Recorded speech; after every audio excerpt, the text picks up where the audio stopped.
आज हम class 7 geography का चैप्टर एनवायरनमेंट के क्वेश्चन आंसर करेंगे।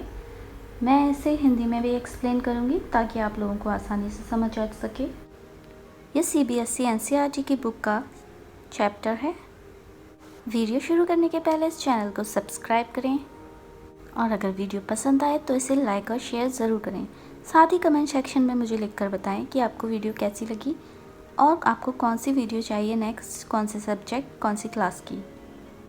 तो चलो शुरू करते हैं क्वेश्चन आंसर्स। क्वेश्चन है, what is an ecosystem? Answer is all plants, animals and human beings depend on their immediate surroundings. They are also interdependent on each other. This relationship between the living organism as well as the relation between the organism and their surroundings form an ecosystem.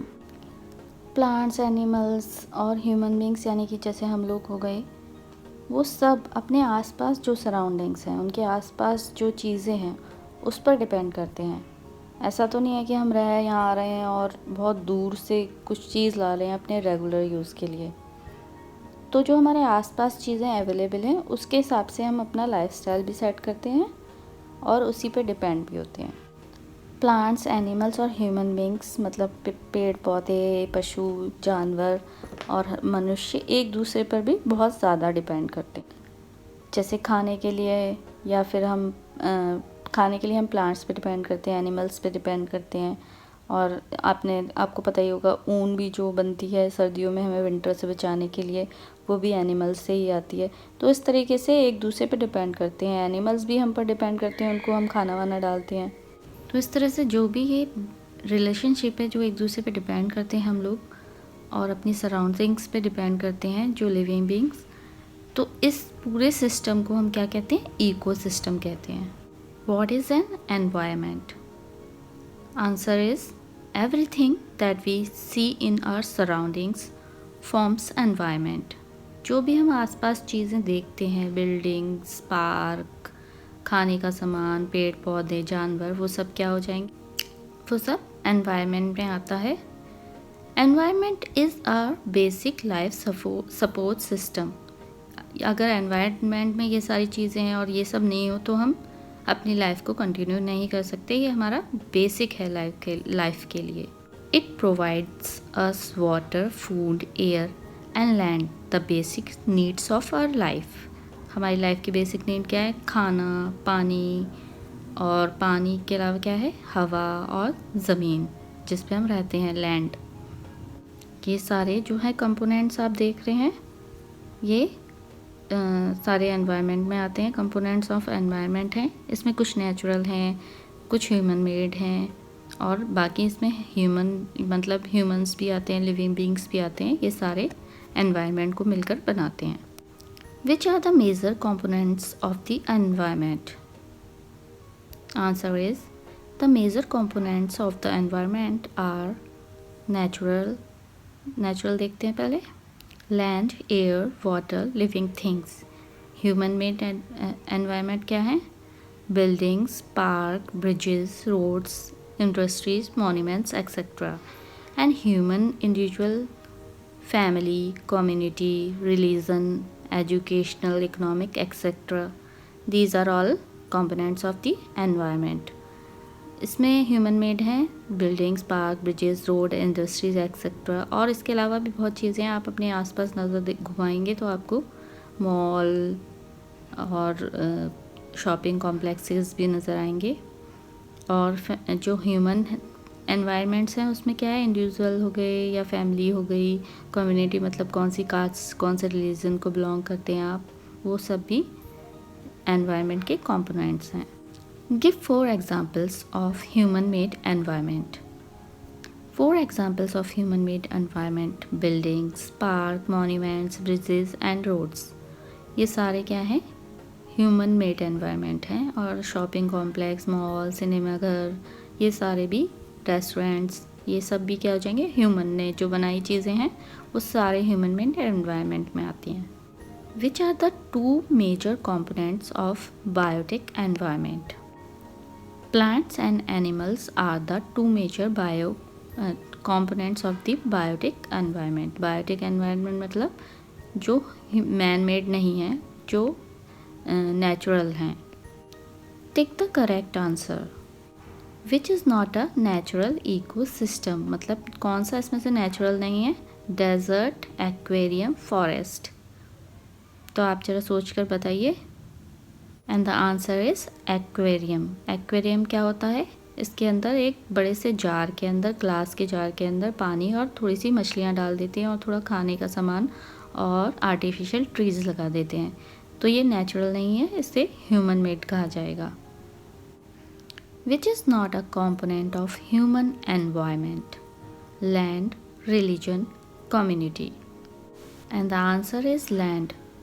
ये human environment नहीं है, land natural या biotic environment है। Which is a human made environment? Mountain, sea, road. आप सबको answer पता है, and the answer is road. Mountain, sea human made नहीं हो सकते, तो ये से क्या निकलता है इसका answer? Only road. Which is the threat to environment? Growing plant, growing population, growing crops. Crops मतलब अनाज, प्लांट्स मतलब पौधे, पॉपुलेशन मतलब जनसंख्या या आबादी भी बोल सकते हैं इसको। Hope all knows the answer. Answer is growing population. Match the following. इनमें से करेक्ट आंसर को मैच करना है, उसके आगे लिखना है या फिर आपको लाइन से कनेक्ट करना है। Biosphere, atmosphere, hydrosphere, environment. इनके आगे आपको जो लगता है उसके सामने करेक्ट आंसर लिखना है। Biosphere, narrow zone where land, water and air interact. Atmosphere, blanket of air which surrounds the earth. Atmosphere क्या होता है? एक एयर का, आप कह सकते हैं हमारे चारों तरफ एयर है, तो उस सराउंड जो एयर है उसको क्या बोलते हैं? एटमॉस्फेयर। हाइड्रोस्फेयर, हाइड्रो मतलब पानी, आप समझ रहे होंगे, तो डोमेन ऑफ वाटर। एनवायरनमेंट मैंने आपको पहले भी बताया, our surroundings. Give reasons. A, man modifies his environment, and the answer is man modifies his environment to fulfill his changing needs. उसने क्यों बनाया है अपने एनवायरनमेंट को, मॉडिफाई किया है, चेंज किया है उसमें? क्योंकि उसकी लाइफ में नीड्स भी यानी कि आवश्यकताएं भी बदल रही हैं। And make his life comfortable, और लाइफ को कंफर्टेबल करने के लिए। एग्जाम्पल ले लेते हैं, जैसे ट्रैवल करने के लिए कार बनाई गई है। He also modified his environment to adapt himself to the natural surroundings. He also modified his environment to adapt himself to the natural surroundings.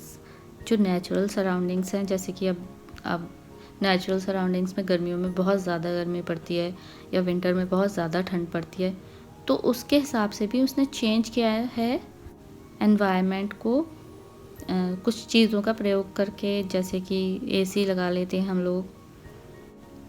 B, plant and animals depend on each other, and answer is plants and animals depend on each other for their own benefit. अपने एक दूसरे के benefit के लिए ही depend करते हैं। Plants release oxygen, आप सबको पता होगा प्लांट्स ऑक्सीजन रिलीज करते हैं। दैट एनिमल्स ब्रीथ, जो कि एनिमल्स के लिए, लाइफ के लिए ज़रूरी है और इनफैक्ट हमारे लिए भी ज़रूरी है। And absorb carbon dioxide, carbon dioxide को क्या करते हैं प्लांट्स? एब्जॉर्ब कर लेते हैं। दैट एनिमल्स रिलीजेस, क्योंकि प्लांट्स को क्या चाहिए होती है अपना फूड बनाने के लिए? Carbon dioxide. Why is our environment changing, हमारा एनवायरनमेंट क्यों चेंज हो रहा है? Answer is our environment is changing because our needs and are increasing and changing day by day.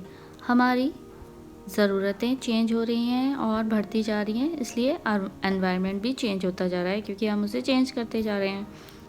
To fulfil these needs we often don't think about the environment and start modifying it, so environment is changing as per our needs. आपने global warming term पढ़ा होगा, तो वो सब इसी का नतीजा है कि हम अपने कंफर्ट के हिसाब से काफ़ी चीज़ों का यूज़ कर रहे हैं जो पॉल्यूशन क्रिएट करता है, या जिससे कि हमारी जो अर्थ का टेम्परेचर बढ़ता जा रहा है।